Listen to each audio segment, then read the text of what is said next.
Hello and welcome to New Frontiers on CCTV International. I'm Ji Xiaojun in Beijing. And today we're continuing with our major series about Chinese Kung Fu. In the past several decades, Kung Fu films have taken the cinema world by storm with their hard-fought combat, gravity-defying stunts, and computer-generated special effects.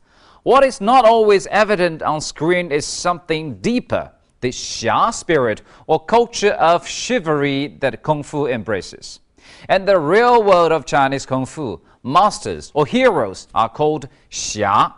The knights of ancient Europe and samurais of ancient Japan, they are regarded as Xia in the eyes of the Chinese. While Kung Fu refers to the physical combat, the Xia culture is associated with moral conscience and justice.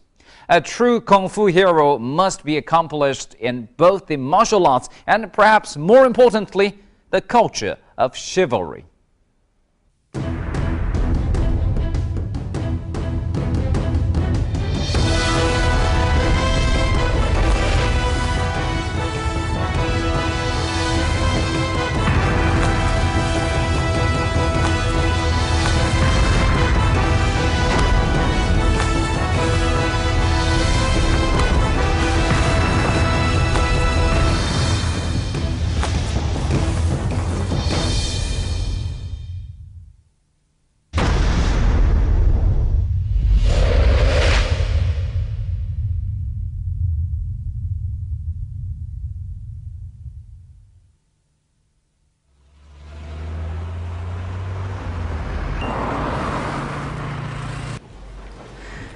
These students are attending an elective course available to students of Southwest University.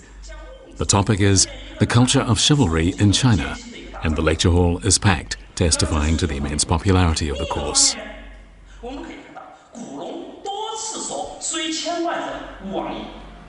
To anyone familiar with Chinese history and culture, the term swordsman is of considerable interest. Almost every Chinese can recite the names of at least a few famous swordsmen and tell you of some of their legendary feats. Few, however, can come up with a precise definition of the term swordsman. So what does this term really mean?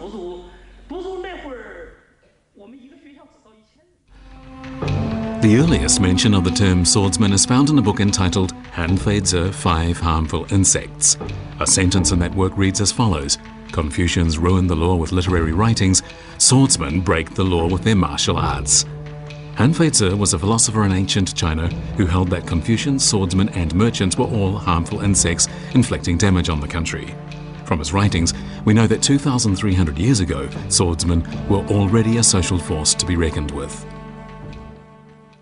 韩非子呢，他是中国历史上第一位提到侠的人。那么他说：“儒以文乱法，侠以武犯禁。”他把这个儒家和侠把这两者呢相提并论。那么这里呢有一个很重要的东西，就是说韩非子他是站在朝廷的立场，也就是说他是要想统一天下。那么统一天下，这个就必然就要发生战争了。但是呢，儒家是主张和平，所以他主张以礼治天下，这个就跟朝廷的政策相冲突了。而侠呢，他是帮助弱小者，所以他是反对这种兼并的统一的战争的。那么，所以韩非子他就把儒和侠就作为当时的5种蠹虫之一把他们作为危害社会的力量。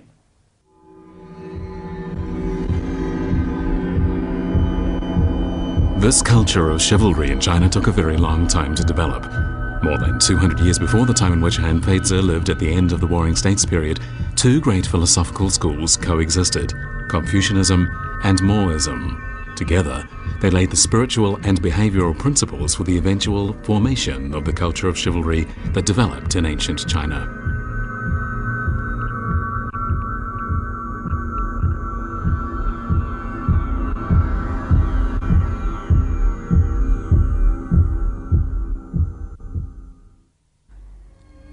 An important feature of a culture of chivalry wherever in the world it appears is bravery, and being possessed of it is naturally a fundamental prerequisite for a swordsman. Bravery was one of the primary qualities advocated by Confucians, but this bravery did not mean reckless courage. Confucius himself was a skilled practitioner of martial arts, and it is said he was so strong he once lifted up a massive wooden bolt over a city gate. Confucius was not in favour of using military force to solve disputes between states, and in his own often difficult life, he refused to fight back using his martial arts skills, even when faced with a desperate situation. Among his students were a number inclined toward using violence when the opportunity presented itself, but under the tutelage of the great sage, they gradually rejected this approach to problem solving. The Analects of Confucius includes a particularly brilliant comment on bravery that is well worth mentioning. 说子路投入孔门以后，劳乡立功，因为子路本人呢是一个有武功的人。那有一次，孔子就派他去打水，子路遇到一个老虎，就把老虎杀了，然后拿着老虎的尾巴就回去报功。孔子说：“你杀老虎这个办法很笨嘛。”子路心里面听了很不高兴，他就怀揣一个石头，准备呢去害孔子。然后孔子就猜到了他的意图，就对他说：“上士杀人用逼断，下士杀人用石盘。”那么这个故事讲的就是孔子他所崇尚的勇啊，他不是武力之勇，包括他在教育学生这样一个路径上面，他都是要力图让学生明白，智慧才是真正的大勇。Confucius advocated solving problems through wisdom and at the same time urged people to build up their courage. In other words, he promoted bravery applied with wisdom.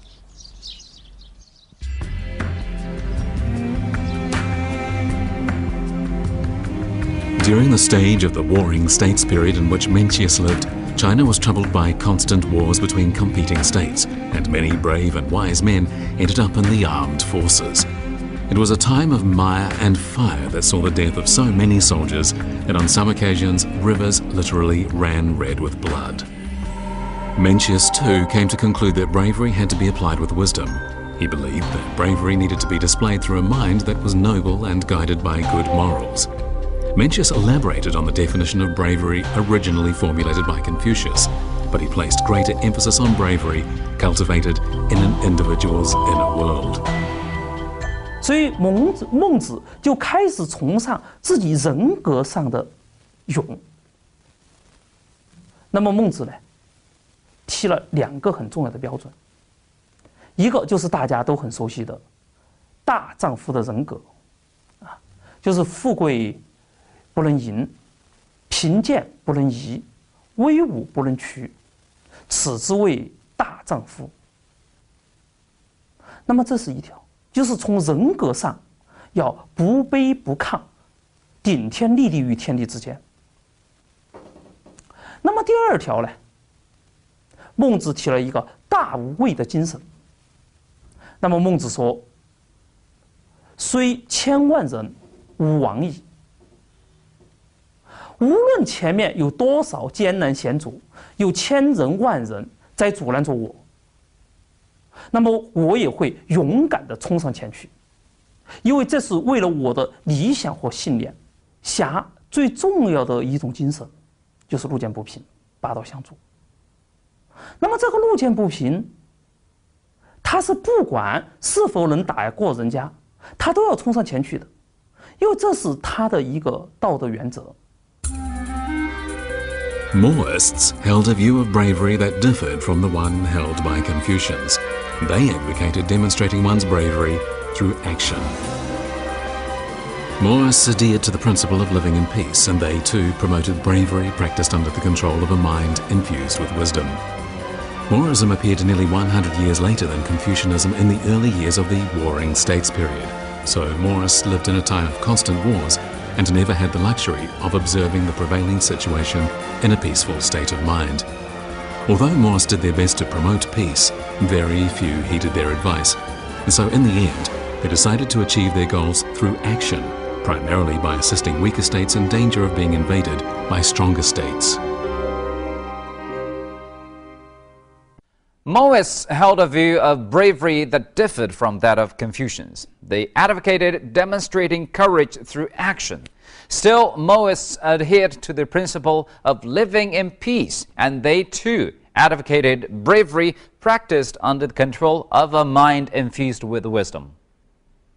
那么在现在墨子这本书里边，里面就记载了鲁班，也就是当时被称为公输盘的这个我们中国木匠行业的老祖师，要造一个云梯去帮助楚国进攻宋国。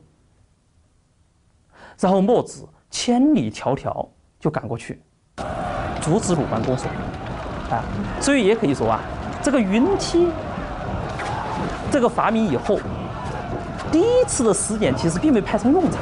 那么鲁班没有用成云梯，当时还曾经想，他说我还有一个办法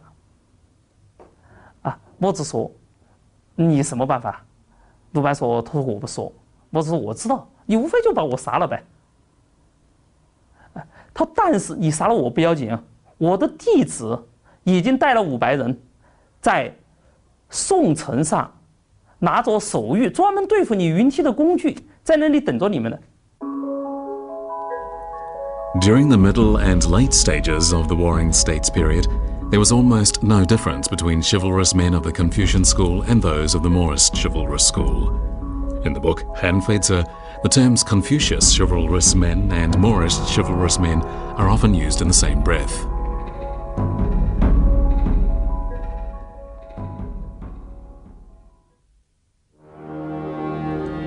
By the time of the Han Dynasty 2,000 years ago, the notion of the chivalrous man had become extraordinarily popular. However, the number of people pursuing this new chivalrous way of life through action grew quickly, and before long there were major disturbances. The imperial court began adopting measures to suppress them. The Han imperial court established a new social system. Although it was built on the basis of that used by the previous Qin dynasty, it promoted a unified value system across the country, and it provided a large space for the rise of the chivalrous man. In the early years of the Han dynasty, the Han imperial court adopted a lenient policy towards these chivalrous men. Under these more favourable conditions, many swordsmen rose from among the common people.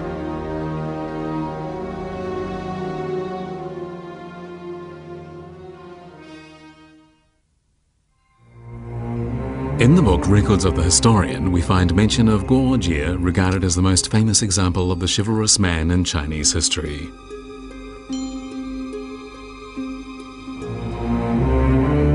那么本来国姐是在荷兰呢，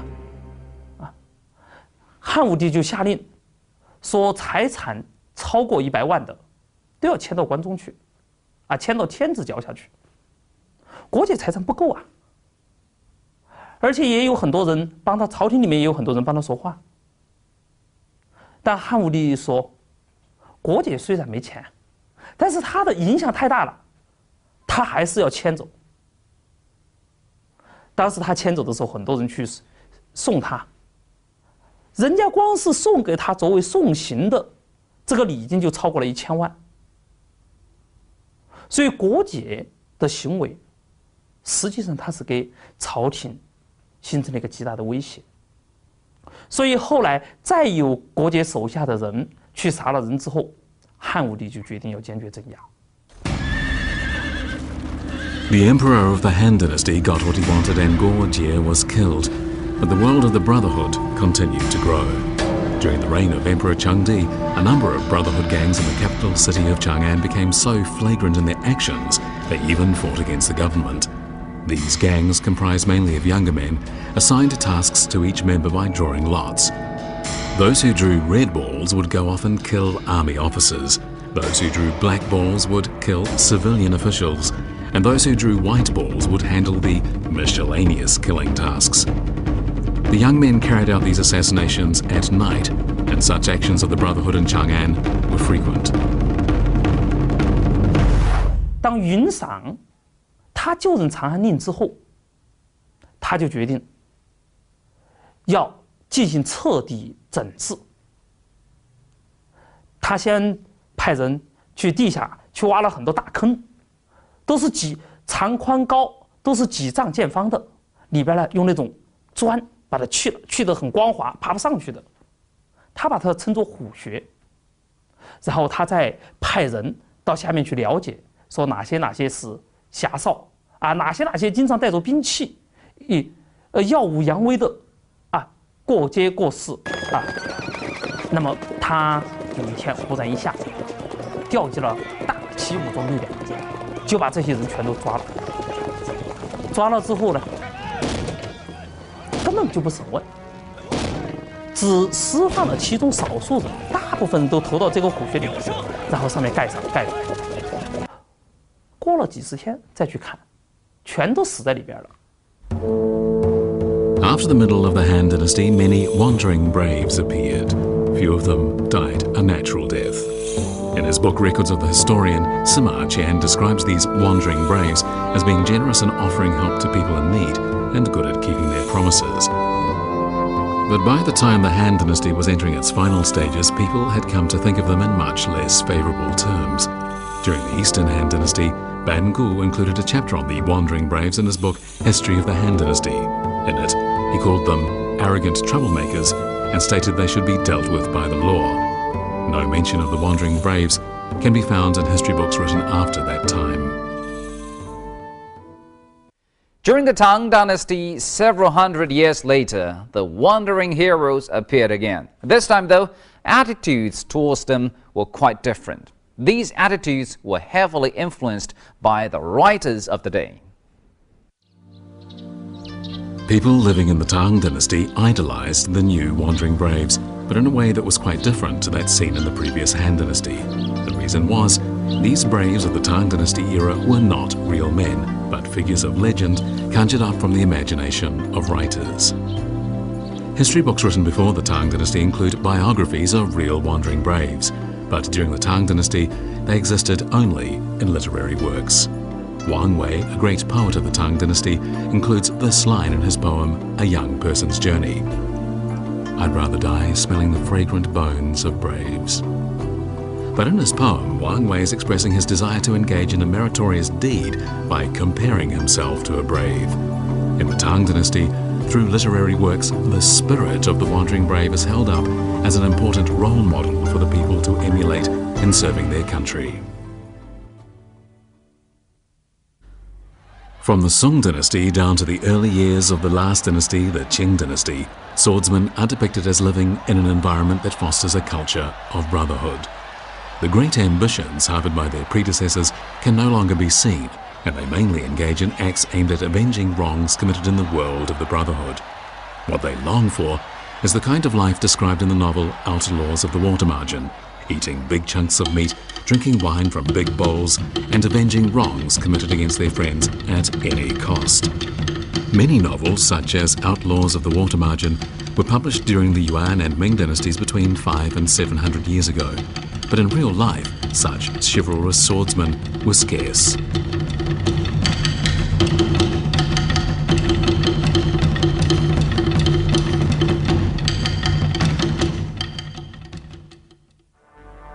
During the final years of the Qing dynasty, China was troubled by internal disturbances and foreign aggression. The entire nation was faced with unprecedented challenges. As the saying goes, the times creates heroes. And so in this troubled era, a large number of chivalrous men, genuinely chivalrous men, arose. In today's China, Tan Sitong is seen as a model of the righteous chivalrous man both in deed and thought. Tan was one of the three main leaders of the reform movement of 1898, which was set in motion out of a desire to save China from annihilation. After the reform movement failed, the imperial court of the Qing dynasty ordered him arrested, but although he had the chance to escape and many urged him to do so, he stayed. At the end of his life, he said, "No reform in any country has ever succeeded without the shedding of blood. If a reform carried out in China does not see blood, our country will not prosper. If the shedding of blood is necessary, let it begin with me." Tan hoped that through his death the country would be roused to action, and his sacrifice was undeniably an act of real courage. Through his actions, Tan Sitong redefined the meaning of true chivalry.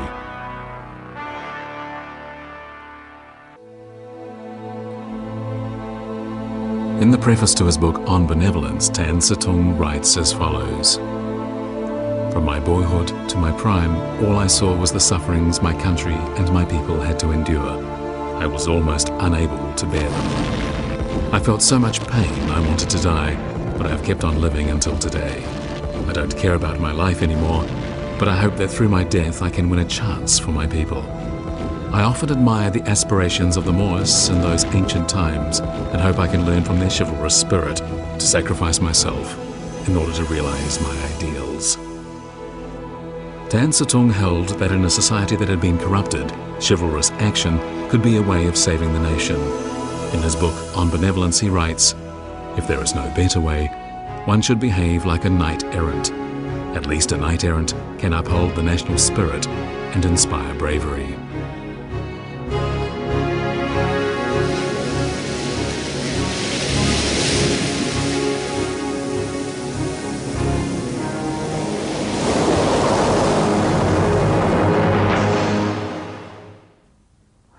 当他入狱以后，大刀王五也曾经组织武林高手想要去援救他，谭嗣同也拒绝了。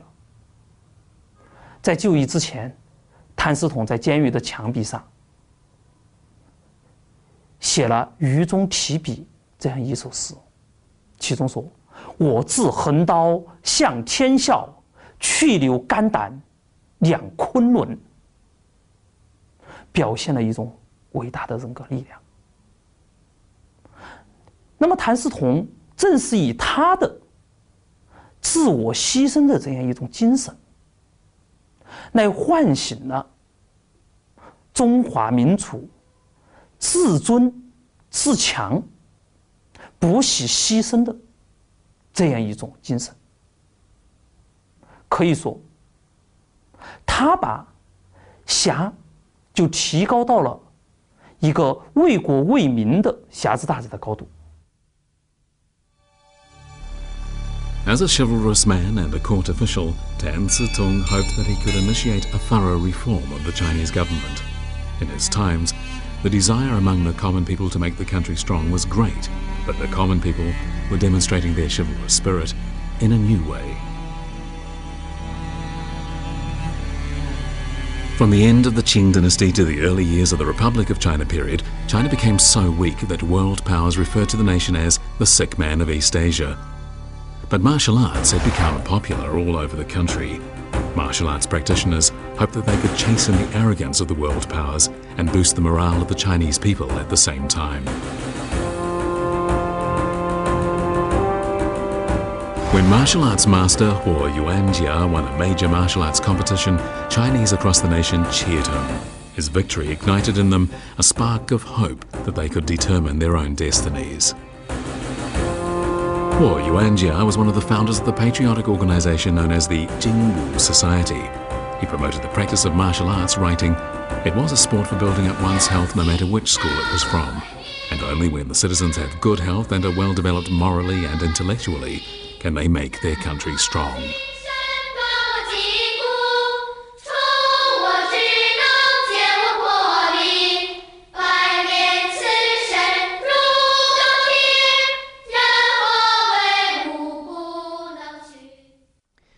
Over time, the spirit of chivalry as observed in ancient China went through a process akin to purification. The negative elements were eliminated. What was left was a spirit of broad-mindedness, of promoting courage in pursuit of a just cause, of warm-heartedness, and of a willingness to help. Most of all, however, a chivalrous person was expected to bear in mind at all times the interests of his or her country and people. Even today, in modern China, the spirit of chivalry is admired, and it still reaches into the very depths of Chinese culture. Thank you for staying with us on today's New Frontiers. I'm Ji Xiaojun from CCTV International. Bye for now.